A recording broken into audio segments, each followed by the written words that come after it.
నమస్కారం వార్తలకి స్వాగతం ముందుగా ముఖ్యాంశాలు 6 సంవత్సరాల పసిబిడ్డ అస్ఫియా శవంతో పొంగనూరు ఎమ్మెల్యే పెద్దిరెడ్డి రామచంద్రారెడ్డి రాజకీయం చేయడం దురదృష్టకరం పసిబిడ్డ శవంతో రాజకీయం చేయడం పెద్దిరెడ్డికి తగదు టీడీపీ రాష్ట్ర అధికార ప్రతినిధి సప్తగిరి ప్రసాద్ హితవు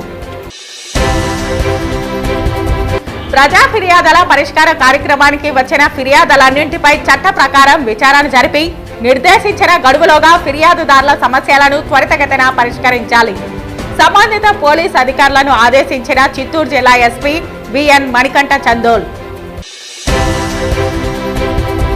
ప్రజలకు ఇసుక ప్రభుత్వం ఉచితంగా పంపిణీ చేస్తున్నది లోడింగ్ జీఎస్టీ రవాణా ఛార్జీలు మాత్రమే వసూలు చేస్తున్నాం పేర్కొన్న చిత్తూరు జిల్లా కలెక్టర్ సుమిత్ కుమార్ తిరుపతి జిల్లాలోని అన్ని ఎస్ఐ గ్రామాలలో మౌలిక సదుపాయాలు కల్పించడం